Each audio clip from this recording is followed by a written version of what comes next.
Hey everybody, welcome to Climb the Ladder for our 93rd episode presented by Washed Up Network. I'm your co-host Duncan, and my almost brother-in-law Jim is sitting here joining me in Hunter's absence. So we're excited to have a guest co-host today while Hunter is enjoying the sunny beaches of Puerto Vallarta, Mexico.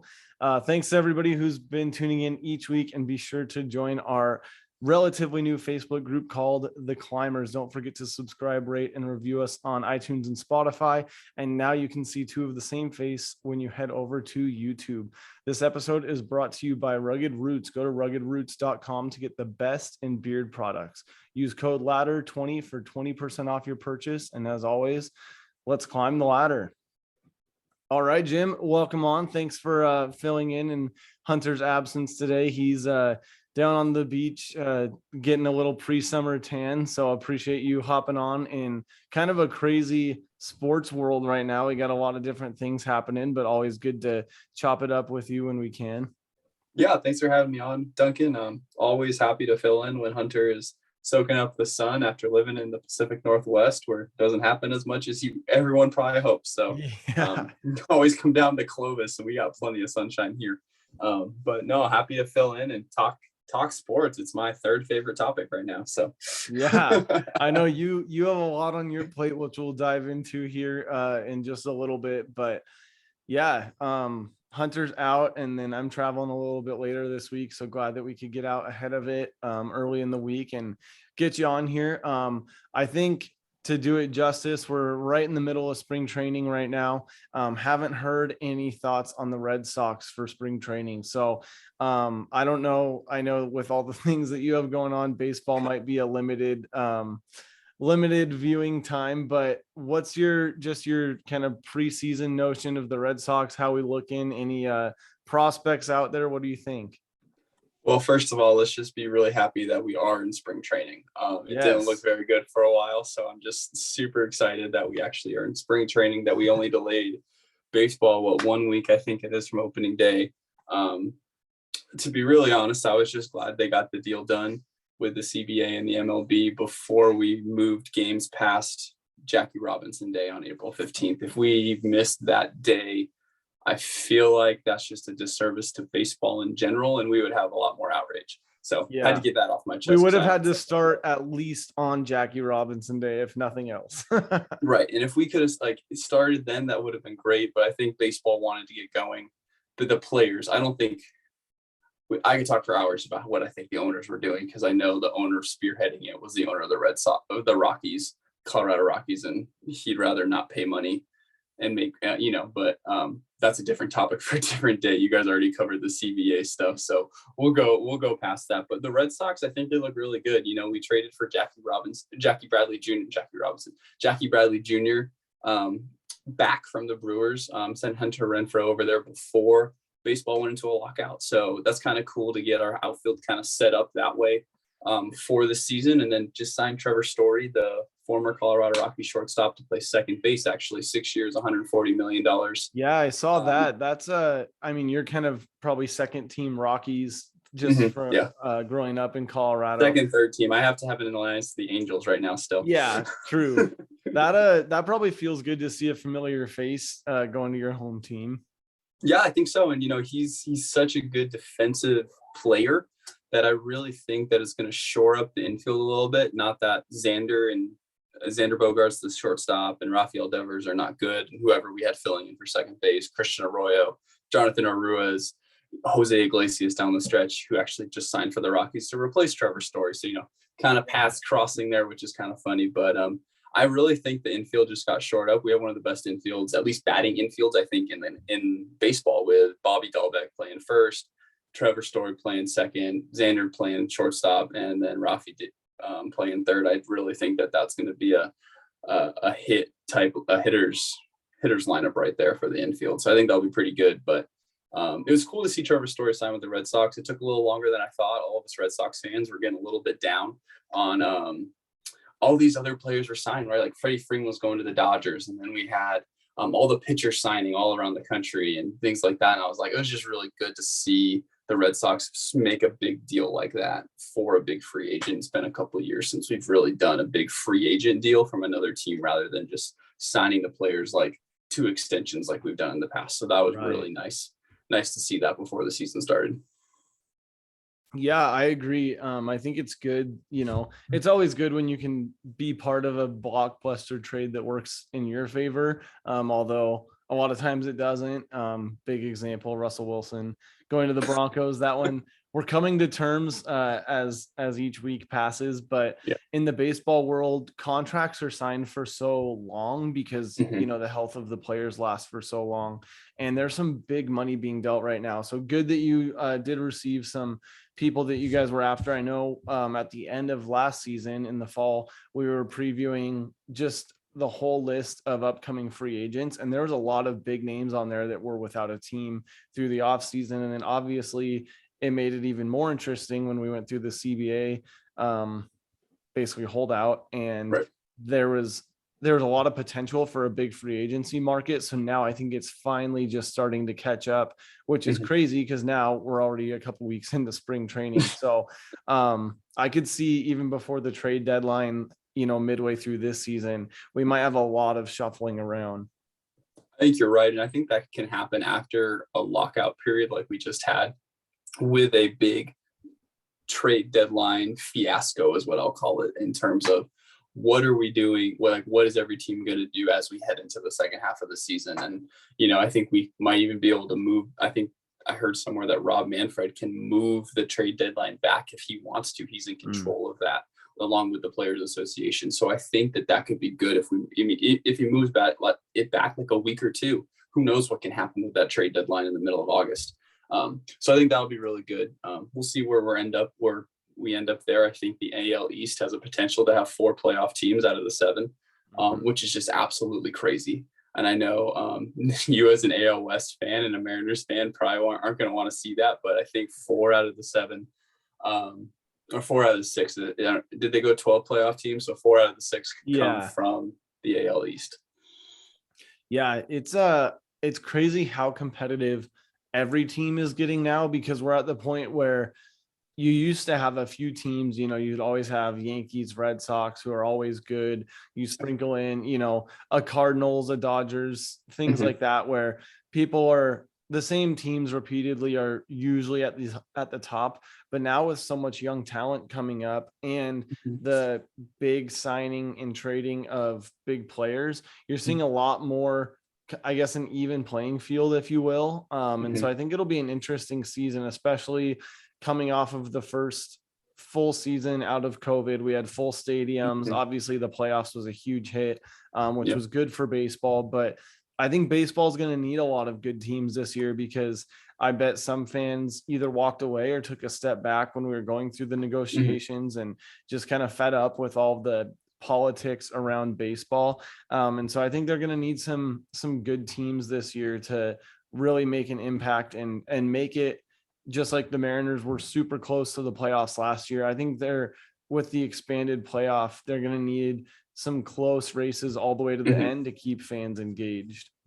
I think you're right about that. I think having another year of hopefully better attendance because of the COVID stuff, I think that'll be really good for baseball. I think you are right in terms of we took a step back in terms of how many people are liking the game and going to games because of COVID. But granted, it was an outdoor sport, which we were able to actually do some of that. But I think Major League Baseball was the one that wasn't letting teams have fans, or like they were following the state guidelines or whatever. So, but being outside, like I felt like we should have been able to do that last year. But now that we're kind of hopefully praying that we're over the hump of whatever COVID is nowadays, right? Like I think that we can get to a point where we can start having higher attendance at games and all that kind of stuff, like we did down the stretch in September, down, at whatever Safeco Field is named nowadays, the T-Mobile Park, but like absolutely full for like an entire month. And I thought that was really cool. And hopefully, like, I think I heard you guys talk about it in a couple of weeks ago. It's like, let's start out the season that way, like bring that momentum over, which as a baseball fan, we need anyway across 30 ballparks. We need that. Yeah, definitely. Well, just in terms of who's going to be on the field this year, for your team and then for my team, who is either coming up that maybe you're looking at prospects, or who just in free agency have you acquired, or both maybe, that you think will really draw specifically Red Sox fans to the park and makes you excited for the upcoming season? Well, I think getting Jackie Bradley Jr. back is going to be huge for the outfield. I think they have him slotted to play right field for right now. Keeping Alex Verdugo in center field, and then I can't remember who we want to have in left field. I think JD Martinez may play there a couple times. He's normally the DH, but I think Kike Hernandez, who's from the Dodgers, will play a little bit of left, maybe a little bit of center. So there's a good amount of flip flopping. We have 4 or 5 outfielders, which I think will be good. One of the up and comers in terms of prospects is this kid named Jaron Duran. He's actually just against the Twins. He just on a sac fly to center field, he scored from second base today. Oh, dang. In spring training, which, it's one of those plays where the outfielder was like really reaching for the ball and didn't think about it. But the dude is probably one of the fastest baseball players in the game, which is really cool. He'll probably get sent down to AAA because he's still, I think, 18 or 19. But I think him coming up at some point could be really, really good as a firecracker for the team. So that'll be really good. I think our lineup's pretty well set in the field with what's his name? Not Kevin Plawecki. Christian Vasquez catching, Bobby Dalbec playing first, which I actually thought he was going to win AL Rookie of the Year last year, and he would have good month, bad month, the ups and downs of being that. I think he could shore up a little bit this year. Trevor Story playing second, Xander Bogaerts playing short, and Rafi playing third. So that's going to be really good. JD Martinez is still going to be our DH, which I think will be awesome. Yeah. I think our lineup's going to score the most runs in baseball. I think we did that. We were close to that last year. And I remember that. I remember talking last year to you guys, who was like, we're going to score a lot of runs. It's just about if our pitching can hold up. And our pitching obviously did hold up a little bit, being able to get into the ALDS and into the ALCS. I thought that was awesome. That's exactly what we needed to be. I think we can take a step further. We can get into predictions later if you want to, but I think we signed some pitchers to like 1-year deals. We got Chris Sales on injury, so if he can come back by the All-Star break again, that would be great. But having the people at the front like Nathan Eovaldi, who literally pumps out 100-mile-an-hour pitches from the first through the 6th inning, like he rides a lot on emotions. We got this guy who was in the bullpen last year, who I think came over from the Dodgers in the Mookie trade, Tanner Houck. He can throw the ball. He's got a nasty slider, which is exactly what you're looking for. He can throw 95, and he has a really nasty slider. So I think he's moving up to the rotation, which will be really good. So I think Red Sox are set, I think, to make a good run, but also they have to play the AL East, which has the Blue Jays, who just made 3 or 4 trades, right, to shore up their infield and their pitching. They just signed the Yankees. Are always going to be good, right? And as much as I loathe them, they will always be good because they have the money, right? And then the Rays are just good because the Rays are good. Like, they got good coaching, they have good prospects, they just play really good fundamental baseball, which is something that we've lost, I believe, recently. But I think the AL East is just going to be a slugfest in terms of teams beating up on each other throughout the year. Yeah, I think you'll see a lot of competitive 3 and 4 game series, especially with a lot of those teams. I mean, especially the Yankees and the Red Sox being so close geographically. I mean, obviously always a good rivalry, but even enhanced to the next level when both teams are at an equal playing field. Yeah. And so I think that you'll see some highly competitive series all season long. And I mean, it'll be a race to the halfway point to the All-Star break to see who's on top, but really that's going to basically start a second season when we're coming out of the All-Star break. Everybody's just going to be hungry and racing towards the playoffs, especially now that there's a little bit more candy in the candy jar trying to solidify one of those new playoff spots. So pretty exciting. I agree with you on that. And I think the other thing that I've learned, and I don't know how much it's been talked about, is the value of prospects is going down. The value of keeping a prospect, a high rated prospect in your system, is going down quickly. We just saw the Braves trade like 4 of their top 12 prospects for Matt Olson, which great first baseman from the A's, right? But they traded a lot of prospects for him to keep a great first baseman because they knew they weren't going to sign Freddie Freeman, which I don't know about that one, but like prospects are going down in value, and people are. I think that's because we have less minor league teams. There's only 3 or 4, so they have less spots for them anyway. So they might as well trade them if they're going to get a huge return in terms of a major league player, all-stars, whatever player that they're trying to get to help them win major league baseball games, because that's where the money is, obviously, is in the major league space. So I think prospect value is going down to get that superstar player. And so we could see a flurry of trades come after the All-Star game. Like you said, second season starts after the All-Star game. Normally we have 3 weeks until July 31st trading deadline, right? Like, how much action are we going to have when that second season starts of the year? Yeah, I agree with you there. That's something I haven't really thought too much about, but it totally makes sense with the way things are going. And now is probably even more of a focal point after this new CBA was agreed on, because now you're not allowed to bring players up and push them down as often, because you could do it as many times as you wanted before. And so now they're limiting access to that. So that'll play a role in it. And I think the other part of it is the instant gratification that fans and organizations both want. I mean, you see an organization like the Dodgers, they just went all out last year because they're chasing the pennant, and they're like, it might only give us two good seasons with solid players, maybe some older people like grabbing up Pujols, who the Angels let go of, and ended up being a great asset for their team. And then you saw in the NFL, the Rams did that with Stafford and Odell and Von Miller. They went out and they just said, hey, it might only give us a chance once, but it's a chance that obviously pays off. And so I think in terms of that, if you're a team that is kind of on the brink of being good, but you just need a few difference makers, you're going to trade some prospects away who haven't even made a dent in your organization and go grab that one big name that you think is going to help you right away and go win a championship. I think you're exactly right. And I think in baseball that counts even more, because if you're on the brink of breaking through, like, let's just say like you are the 7th or 8th team in the AL, right? Like that's kind of where the Mariners, the Red Sox, the Angels, pick a team from the Central that might actually do well this year besides the White Sox. But like think of those 4 teams, right? Or there's going to be 4 through 7 or 8, right? Those teams. It's like, which one is going to decide to trade away prospects for that instant gratification? Because we always talk about that phrase, lightning in a bottle. You hit the playoffs and you got lightning in a bottle. You could win the World Series being an under 500 team at All-Star break if you like make the right moves and your team just catches fire, right? Yeah. So I think the comparison between baseball and football in that respect, it counts even more to kind of like get it and grab those players at that time, like the Rams did this year in football for any baseball team.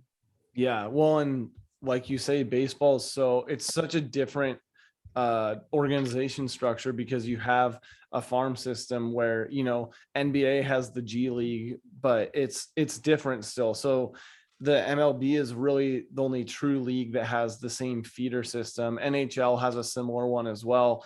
But yeah, like the Mariners are kind of on the opposite type of team as what you're talking about, where they just invested in prospects. I mean, really, hopefully for the last 20 years, or else the last 2 decades have been worth nothing. Right. But now all of a sudden we have a bunch of players who, like, we have Julio Rodriguez, who we talked about last week. He's the number 1 Mariners prospect, number 3 in the league. And you have somebody like that who's 21. It's looking like they're expecting him to start opening day this year with the league, so not even at AAA. And then we've got a whole host of guys that we're excited about. And so you have a team like the Mariners who have just gone through painful season after painful season, but now hopefully it's going to pay off because we have a farm of prospects. But then you get to that point where, okay, now if it doesn't for the next 5 years, what are you doing? That's when you start to shift management. So yeah, really good diving into some different prospects. I think there's a lot to unpack there, especially with the new rules of, minimum base salaries, how often you can pull somebody up and push them down. So yeah, there's some exciting things happening for young baseball players, but the lack of minor league teams is definitely going to impact that going forward. I think so. All right, so I get my prediction on opening day roster for the opening day lineup for the Red Sox. What do you got for the Mariners over there? Oh man, I got to pull up a couple things and see exactly where we're at because we've moved some people around. I'm hoping. I heard that they were putting Jesse Winkler at first base for a couple reps. Isn't that the guy they just traded for from the Reds? That is. Yeah, let me see. I see him right here, and I know that was a big acquisition. We got him, and who else did we just get from the Reds? You I don't know how you say that. Yugi Neo Suarez. He looks like a good one. We do have Evan White, who kind of fluctuated last year at first base. He's a younger guy, and he had a few struggles at the plate. But yeah, it says that Jesse Winkler did take some reps at first base, so that could be interesting. Maybe moving him from the outfield. Marco Gonzalez is one that I'm always excited about. He's started the last few seasons on the mound for opening day. He kind of took that from Felix once Felix started going downhill. So hoping that we can rally around Marco because the pitching staff was starting to take shape last year, and then we had some injuries. We didn't re-sign Kikuchi, which was kind of a bummer. And our bullpen was looking good, but now I'm kind of worried about what our starting five is going to look like. Yeah, it looks like Marco's sitting at the top of that. Bullpen is pretty big. I am excited. We have a couple of actually all three catchers returning. And the Mariners, for some reason, they rotate catchers like crazy. It's probably that thing of certain pitchers prefer other guys, but that's what I was going to ask. Is it like you have a couple pitchers that like certain catchers and they're just like, all right, we'll carry them as we go through the season? Yeah, I think that is. And they're all, in a similar age range. They all have kind of a similar plate appearance. And so I think it just depends. Who the pitcher is. I think the biggest question mark for me this year is third base. I think getting Suarez from the Reds, that might be a good sign that he's the oldest guy of the three that we have on the active depth chart. And I think replacing Kyle Seager is a tall task, but I think it's one that, maybe getting a guy with a little bit of experience coming in will help. JP Crawford holding it down at shortstop.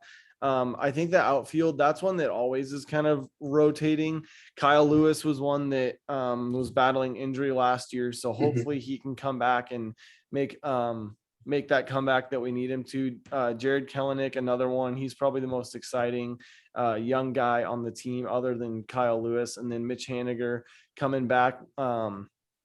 The one interesting thing that probably doesn't have a home right now, except for maybe one of those catchers that rotates through, or since we do have some extra outfielders, the DH slot. We don't really have an older guy who's holding down that DH slot. You don't got Nelson Cruz anymore. No, but I was going to mention that on today's episode is your thoughts on the universal DH, something we talked about probably over a year ago. Nelson Cruz, who could have retired this year, I think, if they didn't implement that rule, just signed a 1-year deal with the Nationals. So, and I also saw actually this afternoon, that Pujols is in conversation with the Cardinals to maybe go on a little victory lap, which you got to love to see that. But again, probably wouldn't have happened if they didn't pass this universal DH rule. So any thoughts on that? Do you think they made the right call? I know it's going to provide more jobs for some of those older guys, like the couple we've been talking about, but thoughts on the impact it'll have on the game? I think it's good for the future of the game. Like we've been talking about, how do we make baseball more exciting? How do we get fans in the stands? How do we move baseball with the future, right? Like other sports have adapted to it, and baseball is kind of one of the last ones to start adapting to it. I feel like, well, one, it's the most, I feel like it's the most one entrenched in tradition, right? There's a tradition of 9 innings, 3 outs, that kind of stuff. And so I feel like having a universal DH1, it opens up 15 more jobs that we didn't have last year, which I think is good. But I think it also, it's just going to make the game go better. No one wants to have, watching pitchers rake like Bartolo Colon hitting a home run was one of the greatest sports moments I've seen, right? Like that was really cool. watching Madison Bumgarner like not get pulled out of a game by being for a like a pinch hitter and like the fifth inning in the World Series because he could still hit the ball was like huge for the Giants to be able to win those World Series games, right? So I think there's good and bad reasons to it, but I do think it's good for the game.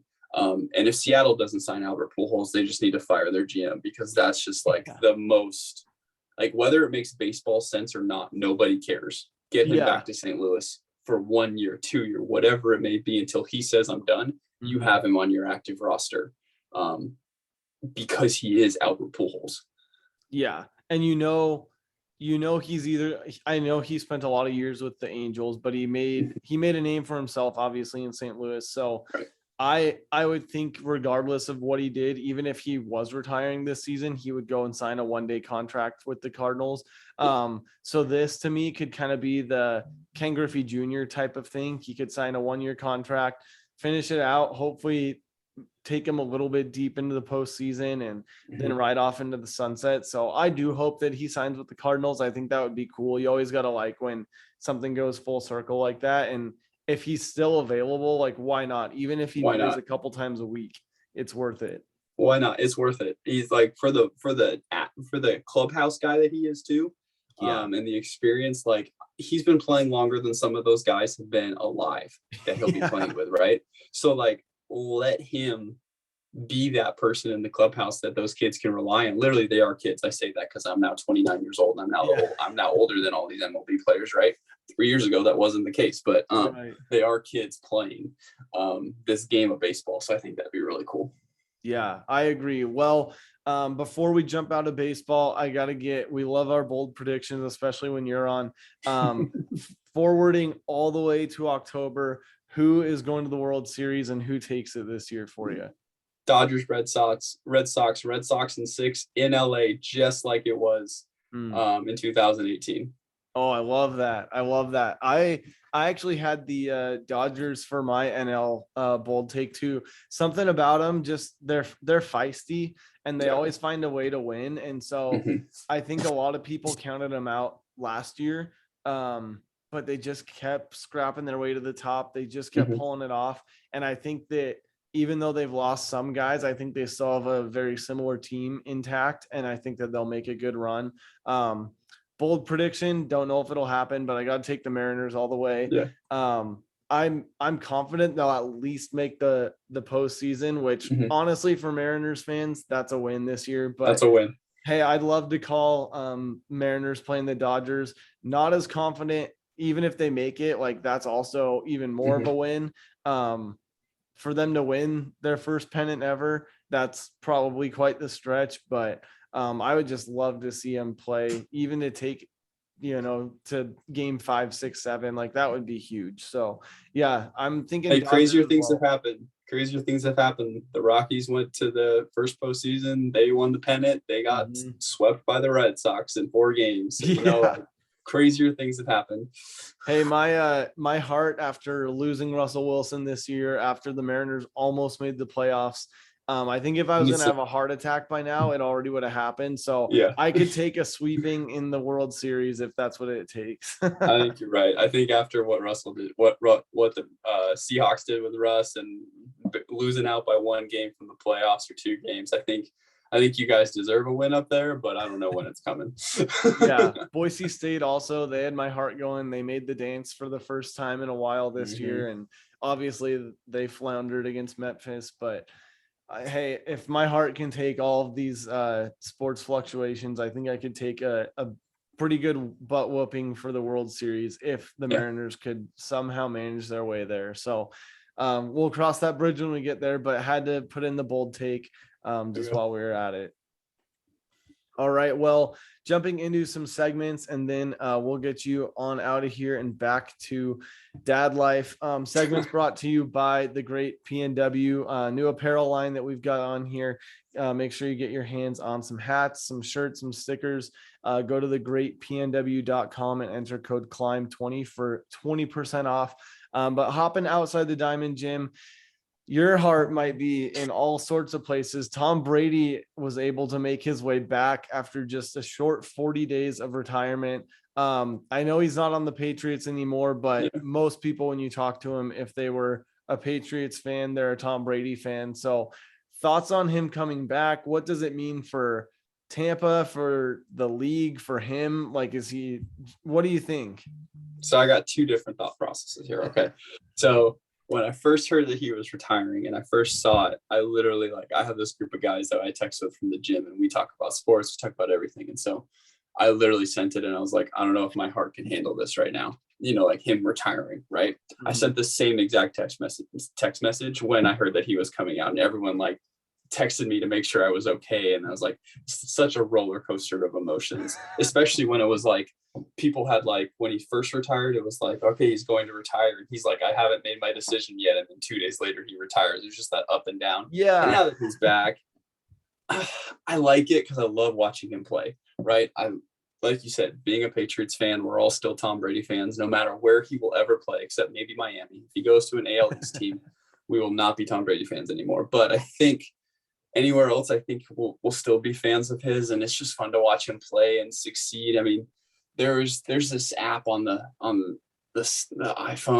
iPhone store, whatever you want to call it, that's called Any Questions, and they were actually asking, and you, like, there are experts in different sports that are on there, and you can ask them for any question and they can give a response. And they were like, who's the GOAT of all sports, right? And I follow a bunch of swim people on there, and they're talking about Michael Phelps, but they always throw Tom Brady in there as well. And I think that's, I mean, any chance we get to continue to watch the GOAT play, like, this must be the feeling when Michael Jordan came out of retirement to play for the Wizards in whatever, 2003 and 2004, right? Like, I think this is what it has to feel like. And so I think we're just blessed to be able to watch him throw a football. It sounds weird because he's not Jesus. He's not like anyone that we should be worshiping or like, giving like our all to, but man, he is so fun to watch throw a football. And I agree with Peyton Manning too. We should all get our retirement thank yous back and our retirement gifts back for him. Like, we'll save that for the next time he actually retires. Yeah, Peyton Manning is right to say that. I love that because I think a lot of the things that I've heard, obviously, just as football fans of other teams, a lot of people are like, man, we have to play this guy again. Like, it's just getting old. But on the flip side of that, I love your take of, really, we just get to keep witnessing greatness. Like, I compare it to Michael Jordan as well. I wish I would have remembered getting to watch Michael Jordan, because although he's, LeBron is amazing too, there's that whole conversation, but Tom Brady is in uncharted territory. Nobody's ever done what he's done on the field at his age with multiple teams. Obviously the resume goes on and on and on. His LinkedIn profile would be like 10 scrolls on the internet. But yeah, I think I like that because ultimately, love him or hate him, there's no denying that he's the best. LeBron is one of those other conversations where it's like, love him, you probably think he's the best. Hate him, MJ's still the best. You have all that. But Brady, I mean, I think people have grown to appreciate him more because he is so incredible at what he's done. So I'm excited to keep watching him. Obviously, I'll never root for him against That's all right. Most people don't root for him. But I'll, once he gets to the playoffs, if I don't have a dog in the fight, I'll always root for him to just keep adding on to the resume, because it's really incredible what he's done. There's no denying that. I agree with you. It's unbelievable to see that, and to do it with a second team too. I think that's the cool part too. Kind of like, again, MJ went to another team. He didn't win a championship with the Wizards, which that's fine. But like, I think it's just really cool to be able to see him again, like you said, continue to play at such a high level when he is that old. I think it's really cool. And I think it's a testament to what the human body can do too. We're not all a Tom Brady, right? But we all have the physical capabilities if we set our mind to it and we're able to get our nutrition right. We can work out the way our body needs to. Everybody works out differently, but if we can, like the things we can accomplish later in life is just, it's cool to see that he's able to continue to do that. And it's kind of an inspiration to keep like going on with us. Like I could easily decide to stop working out and just kind of be okay with where I'm at, but I continue to go on to be able to do some cool things later on in life. Yeah, I think that's a great perspective, because one of his main reasons for coming out of retirement was like, why retire? Like, when I could still go out there and do exactly what I did last year, might as well go until I can't. And everybody says, like, he's got the rings, he's got the money, he's got the kids and the girl, the list goes on, but he doesn't really care. Like, to me, he would probably play for free because He would. can, and he's good. So why not? If he was at the end of his career and it's like, okay, Brady, you went 2-14 this year, like, time to hang it up. But he never has, and he never will. Right. And I think you're right about that. One, he'd play for free because he doesn't need the money because of who he's married to. Yeah, right. But two, like, he just likes to throw the football. I don't think he got bored at home. Like, people were saying, like, oh, he spent 2 months at home with his kids and he's like, I can't do this anymore. That's not it. Or he spent 2 months on the golf course and was like, this is boring. No, that's not it. He plays because he loves the game and he loves to win. Mm-hmm. What better reason is there to do that? If you're having fun doing it and you're doing it with people that you enjoy being around, like, what's better than that? Yeah. That's my perspective on it. Yeah, if he can do it, I just thought of it, and it would pain my heart, but I think it would also be kind of cool to see. Probably a long stretch, but Buccaneers Broncos Super Bowl next year. Seeing Russ in there, I mean, that would hurt just because he hasn't done it for the Seahawks for now 6 or 7 years. But that could be kind of a cool matchup in a way that you have two quarterbacks repeating for different teams in a Super Bowl that was played, 8-9 years ago. So never know, but just something like that where the possibility is now open because you have AFC, NFC. We'll see what happens here next year. Yeah, Russ is going to have to get through some gauntlet of the AFC, though, in terms of quarterbacks and teams, man, though. Like, that AFC West, if you win 10 games, you're going to get out of that conference, that division as the number 1 seed. Like, that's going to be a gauntlet of games for Russ. It's, even though the Raiders don't have, a top tier quarterback, now they have Devontae Adams. They still have a good defense. Like, they could probably win 8 games and be 4th in the AFC West. It's going to be an ugly division to be part of. It's going to be, I mean, they're going to scrap every Sunday. And honestly, I couldn't tell you which Chargers, Broncos, or Chiefs is going to come out on top. And all 3 might go to the playoffs. So I don't even want to predict that right now, because that could be so crazy. Like, and even more can happen before the season starts in terms of who gets traded. Like we just saw with baseball. Who knows? People can get traded. People can get dumped right away. Like, be like, all right, then they go sign with another team. Like, it could be crazy. Yeah, I think it's going to be. Well, one more segment, and then we'll get a little update on dad life. What have you had this week that just hit the spot? Could be a food, a dessert, a drink, anything that you've had that you're like, man, that just made a difference for me that day. Yesterday we went, there's a bunch of food trucks in Fresno and Clovis, which is so cool. Food truck life is the life out here. We love it. There was this place called Wing Your Bell. You would get what we have, chicken wings, and they had a dry seasoning of lemon pepper chicken wings, and they were good. They had some steak fries with it, and then I had some jalapeno poppers. It just kind of hit it. Made me fall asleep at like 8:15 after we put Charlie to bed. Like, I was about that life. That was really good for me. That's awesome. That's what you need to reward yourself for the craziness that your life has been lately. And man, I can picture all of those things, and that would just hit the spot. Mine actually this week comes from a food truck as well. We were down at Boise has a little music festival. It's kind of like an indie fest that they have here every spring.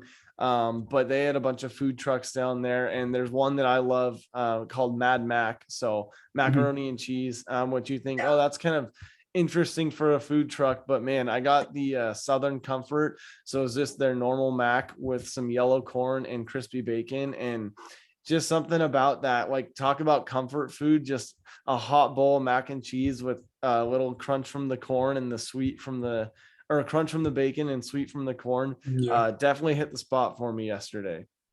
Man, food trucks that do mac and cheese, though, they hit it well. They can make some mac and cheese. We have one here. Actually, it's what we had. That was Allie's first like real meal after giving birth to Charlie was mac and cheese with Nice. hot chicken on it. And she's like, that, like you said, hits the spot right away.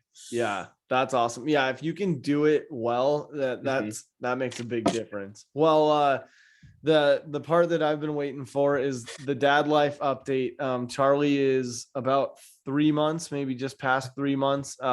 Crazy. I mean, just the pictures that I've seen, he's growing like a weed, and you've been able to be right there along with him. How's dad life? How is it to watch this little guy grow in front of your eyes? What's the experience been like? Man, it's a blessing. For those of you that are watching on YouTube, you can see me smiling the whole time. If you're listening to it, you can't hear. But every time I talk about Charlie, I just feel like I'm smiling, man. I smile bigger than when I talk about baseball, which is hard because I love baseball. But like I said, baseball is my third favorite topic right now, and Charlie is definitely my first. Like, this dude, it changes your life in a way that, you can read all the books, you can get all the advice that you want, but there's nothing like being able to hold your kid in your arms for the first time and every time after that. It's amazing. It's such a blessing to be able to walk through this with Allie, my wife. She's a rock star. She is the world's best mom. I would never be able to do this without her. She is Duncan's fiance's sister, my wife. That's how Duncan and I will soon to be related, actually. But Charlie, he's perfect. This little dude, he's like Duncan said, he's just over 3 months old. He's over 15 pounds now. He can sleep through the night. Like, we put him to bed. He's able to do at 7:15 or 7:30. We read right before bed. I'm starting to read the Chronicles of Narnia series to him. So last night we just started The Magician's Nephew, the first one, which I'm super excited about. I don't even care if he remembers it. My parents read Chronicles of Narnia to me, so I really wanted to read it to him when he was young. So he's just fun, man. He's able to hold his head up. He hates tummy time, but he's able to, when he does it, he does a really good job. He does have a little bit of a snore, which is so adorable. That's when awesome. A little baby snores. Like, and yeah, like Duncan, you got to meet him, like literally he was a week old. Yeah. When you got to meet him for the first time. And so, man, you'd be amazed at how big he looks. I know Mandy came to see him about a month ago, and she was like, I expected him to like look smaller or whatever, but like, he's so much bigger than the first time you guys got to hold him and see him. So he's just cool. He talks, he laughs, he smiles. Like, every morning, you're gonna love this.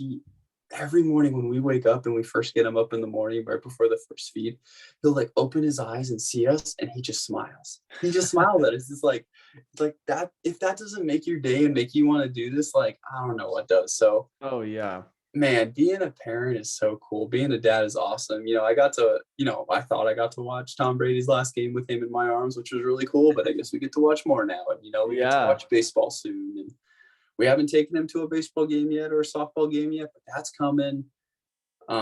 He tracks with his eyes. I feel like I'm just rambling at this point because I just want to talk about it. No, that's awesome. I take him to CrossFit with me. He sits in the stroller while I do my workout right next to me. Like, it's so much fun to be a dad. It is so much fun to be a dad. And I can't wait for the day to like play catch with him in the backyard or teach him how to throw a pitch, like that's all coming. But right now I'm just enjoying coming home from work every day, 3 times a day, after morning practice, at lunch, and then after afternoon practice, just to be able to be like, see him and hold him and laugh with him and play patty cake with him. He loves patty cake, Nice. Like, it's just so much fun. Yeah, man, that's awesome. Love the update. I mean, talk about the cutest kid in the world. Probably biased because he's one of my only almost official nephews, but already counts, It does. But man, such a cute kid. You guys have done such a great job with him here in these first few months of life. And I mean, you can already tell he's the happiest kid. He's gonna be athletic. You can tell he's already got some size on him, and man, just captures every heart that sees him. So it's so cool. And I know he's gonna be trouble in high school. Like, I already know that. He's so cute. He's got blue eyes. Like, I got blue eyes, and I love that about it. But I can tell he's gonna be a troublemaker. But it's gonna be so much fun to watch him grow up. I can't wait to be able to do that, and to have Allie by my side is just the perfect.